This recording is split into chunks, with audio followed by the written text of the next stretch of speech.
өте дұрыс айтып отыр. Мына қарындасымыз, әйел адам қарындасымыз бұлар өте дұрыс айтып отыр. Данышпандық, өте данышпандықпенен сөйлеп отыр. Мен тыңдап отырмын. Жасым болса 65-ке келді, 65-тегі адаммын. Мен мешіттің маңынан да жүрмеймін. Ана мешітті көрсем, бір түсті бір қорқаулардың үйін көргендей болып айналып өтім. Ал менің жүрегімде Құдай жоқ па не? Бар. Менің жүрегімде Аллам бар.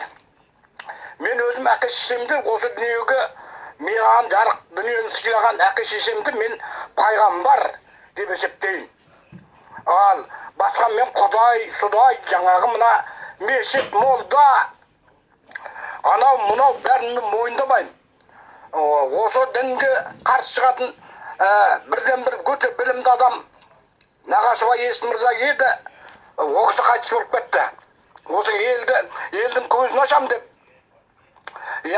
жастардың көзін ашам деп, мына қазақтың қорланып жатқан бәрін ашам деп, жиналыстың үстінде жаңағы мынау үкіметке қарсы жиналыстың үстінде жоқ ұстап қайтыс болып кетті.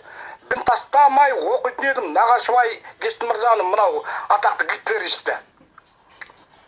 Мына қарындасымыз өте айналып кетейін, ұрпағыңның бала-шағаңның амандығын көре көр, жан-жағың аман болсын. Мына сенің түсінігің өте дұрыс, міне өте дұрыс. Ал мен де өзім жүрген жерімде мына жастарға, өзімнің балдарыма да айтып жүрмін. Шырағым, дінге жақындамай-ақ қой, керегі жоқ. Дінді түсіну үшін сен өздерің мына аты жөндеріңді дұрыс жаза алмайсыңдар. Білім жоқ. Кітаптың бетін ашпаған.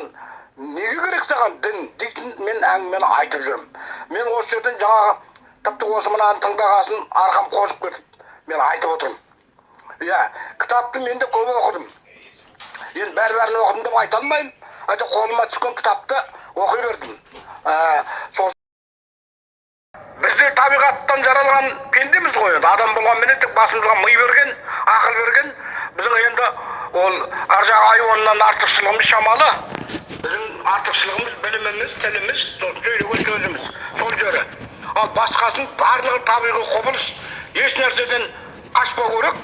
Бірақ жаңа айтқан ешкімнің ала-жібін аттама, ұрлық жасама, біреуді боқтама, қаралық жасама, тап-таза жүр. Алланың берген өзінің өмірі, соны абыройлы өткіз. Міне саған дін. Басқа не керек ол? Ал енді сон мына молдаларың, мына мешіттің ішінде молдаларың, мысалға, табиғаттану, болмаса жаңағы геометрия, алгебрия, биология, химия дейтін сабақтар білемеген. Татпайды ғой. Біреуінен бар тұрақ сұра, мен талай молданы сөйлеткенмін. Қақпайды. Бісмілласын айтады, ойбай бірдеме дейді, күбірлейді. Баяғы арабтың бір-екі бір нелерін аяттарын жаттап алған бітті. Басқа аржағы мақұрым, қараңғы. Ойбай, мына дүниеде, ойбай, бұлай жасасаң, күнә жасасаң, ертең ана дүниеге барғанда тозаққа барасың дейді. Тозақ деген жоқ. Тозақ жоқ. Тозақ деген осы өмірде, мына өтірік айтып жүрген молдалардың өзі тозақ. Мына өтірік айтып жүрген үкімет басындағы отырған ұры қаралардың бәрі қазір тозақта жүр. Тозаққа міне солар, міне түсет көзінің тірісінде түсет. Ал өлгеннен кейін тозағыңға, жұмағыңға бәрібір адам баласына. Хайуан бол, адам бол, бәрібір. Жұмақ деген осы, мына 5 күн тірлігің, осы 5 күн тірлікті абырайлы, әйтіп бала-шағаның қасында, жамандыққа тәрбиелемей, жақсылыққа тәрбиелеп, Алланың бергенінде бір Алла бар ғой, шүкірде, тәубаде сонымен жүр. Міне саған жұмақ. Мен мұны фейсбукте жазып жүрмін. Жаңа надандар қарсы шығады, ойбай мен мұсылманмын, мынау мұсылманға қарсылық білдіріп жатыр деп көкейді біреулер. Онда көкекшілерден мен айналып өтім. Білем, оның себебі ар жағында тайыз, надан, кітап оқымаған. Сосын мешітке баратындар барлығы да кілең надандар барады. Мен талай айтып жүрмін, жастарға айтып жүрмін, сояң мешітке бармаңыз. Одан да бір әдеби кітап алып, соны оқыңдар. Небір жазушылар бар ғой, тамаша жазып кеткен. Соның әдеби шығармаларын оқыңдар. Мешітке бармаң, мешітке барсаңдар, соңында жүрген 100 адамның 70-і сақалдылар. Сақалдылар татпайды ғой. Балақты қысқартып алған, сақалы ешкім сақалда болған адам қорқынышты. Адам сондай жерге бара ма? Мен онда сендер жаңағы мына биология, химия, алгебра, геометрия, астрономия, міне осы саған дін.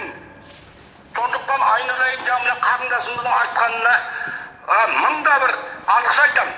Шырағым, алдыңнан жарылғасын, денсаулық болсын, ұрпағыңның амандығын көр, жан-жағың аман болсын, осыны таратыңдар.